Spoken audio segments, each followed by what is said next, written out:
ಹೃದಯಾಘಾತದಿಂದ ಹಠಾತ್ತನೆ ಯೋಧ ಸಾವು. ಕರ್ತವ್ಯ ನಿರತ ಯೋಧ ವಿಧಿವಶ.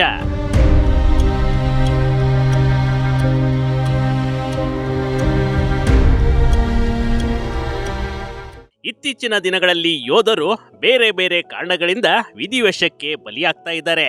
ಈ ಸಾಲಿಗೆ ಇದೀಗ ಧಾರವಾಡದ ಯೋಧನ ಪ್ರಾಣ ಪಕ್ಷಿ ಹಾರಿ ಹೋಗಿದೆ.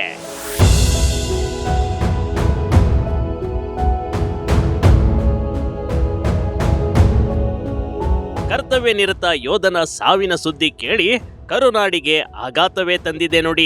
ಅದರಲ್ಲೂ ನಮ್ಮ ಕನ್ನಡಿಗ ಯೋಧ ಹಠಾತ್ತನೆ ಜೀವ ಕಳೆದುಕೊಂಡಿರುವುದು ರಾಜ್ಯದಲ್ಲಿ ಸೂತಕ ಆವರಿಸಿದಂತಾಗಿದೆ.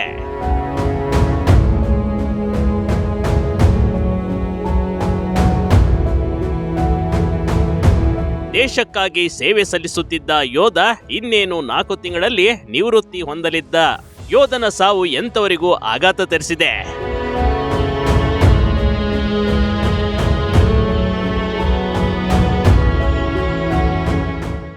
ರಾಜಸ್ಥಾನದ ಜೈಪುರದಲ್ಲಿ ಹಾರ್ಟ್ ಅಟ್ಯಾಕ್. ಧಾರವಾಡದ ಯೋಧ ವಸಂತ್ ರೆಡ್ಡಿ ಇನ್ನಿಲ್ಲ. ಅಂದಾಗೆ ಈ ರೀತಿ ಸಾವನ್ನಪ್ಪಿರುವ ಘಟನೆ ರಾಜಸ್ಥಾನದ ಜೈಪುರದಲ್ಲಿ ನಡೆದೋಗಿದೆ. ಧಾರವಾಡ ತಾಲೂಕಿನ ಗರಗ ಗ್ರಾಮದ ಯೋಧ ವಸಂತ್ ರೆಡ್ಡಿ ಕೆಂಚರೆಡ್ಡಿನವರ್ ಕೇವಲ 45 ವರ್ಷಕ್ಕೆ ಜೀವ ಕಳೆದುಕೊಂಡಿದ್ದಾರೆ. ಮೃತ ಯೋಧ 18ನೇ ಇನ್ಫ್ಯಾಂಟ್ರಿಯಲ್ಲಿ ಸೇವೆ ಸಲ್ಲಿಸುತ್ತಿದ್ರು.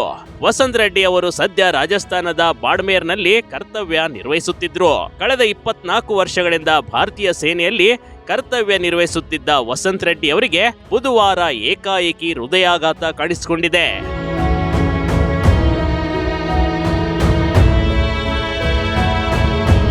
ವೀರ ಯೋಧನ ಪಾರ್ಥಿವ ಶರೀರ ಗುರುವಾರ ಸಂಜೆ 6 ಗಂಟೆಗೆ ಗರಗ್ರಾಮಕ್ಕೆ ಬರಲಿದೆ. ವಿಮಾನದ ಮೂಲಕ ಗೋವಾಗೆ ಪಾರ್ಥಿವ ಶರೀರವನ್ನ ತಂದು ಅಲ್ಲಿಂದ ರಸ್ತೆ ಮೂಲಕ ಸ್ವಗ್ರಾಮಕ್ಕೆ ತರಲಾಗುತ್ತದೆ. ಶುಕ್ರವಾರ ಯೋಧನ ಅಂತ್ಯಕ್ರಿಯೆ ಭಾರತೀಯ ಸೇನೆ ರೀತಿ ನಿಯಮಗಳಂತೆ ನಡೆಯಲಿದೆ ಕಣ್ರಿ. ಇಲ್ಲಿ ಆಕ್ಚುಲಿ ಎನ್ಸಿಸಿ ಡೀಟೇಲ್ ಮಾಡಿದ್ರು. ಎನ್ಸಿಸಿ ಅವ್ರ ಕಡೆ ವೆಹಿಕಲ್ಸ್ ಇಲ್ರಿ. ಅದಕ್ಕೆ ನಾನು ಸ್ಟೇಷನ್ ಹೆಡ್ ಕ್ವಾರ್ಟರ್ ಇಂದ ಕಳಿಸ್ಕೊಡ್ರಿ ಅಂತೇಳಿ ಈಗ ಹ್ಞೂನ್ರಿ ಅವ್ರ ಕಮಾಂಡಿಂಗ್ ಆಫೀಸರ್ ಕೂಡ ಮಾತಾಡಿದ್ರೆ ಅದನ್ನೆಲ್ಲ ಮಾತಾಡಿ ಈಗ ಪ್ರೊಸೆಸ್ ನಡೆದ್ರಿ. ಒಂದ್ ವೇಳೆ ಅದ ಅಲ್ಲಿ ಅವೈಲೇಬಲ್ ಇಲ್ಲ ಅಂತಂದ್ರೆ ನಾವು ಇದು ಮಾಡ್ಬೇಕು. ಅರೇಂಜ್ಮೆಂಟ್ ಮಾಡ್ಬೇಕು. ಇವತ್ತು ಸಾಯಂಕಾಲ ಎಲ್ಲ ಡೆಕೋರೇಷನ್ ಮಾಡ್ಬೇಕು. ದೇಶಕ್ಕಾಗಿ ತನ್ನ ಜೀವನ ಮುಡುಪಾಗಿಟ್ಟಿರುವ ಈ ಯೋಧರಿಗೆ ನಮ್ಮದೊಂದು ಸಲಾಂ. ಆದ್ರೆ ವಿಧಿ ಆಟವನ್ನ ಬಲ್ಲವರ್ಯಾರು? ನಿಮ್ಮ ಮಧ್ಯೆ ಬಾಳಬೇಕಾಗಿದ್ದ ಯೋಧನ ತವರೂರಲ್ಲಿ ಆಕ್ರಂದನ ಮುಗಿಲು ಮುಟ್ಟಿದೆ. ಹೆಮ್ಮೆಯ ಯೋಧನ ಅಂತ್ಯ ಸಂಸ್ಕಾರಕ್ಕೆ ಸಾವಿರಾರು ಜನರು ಹರಿದು ಬಂದಿದ್ದಾರೆ. Big TV Karnataka, Dharwad.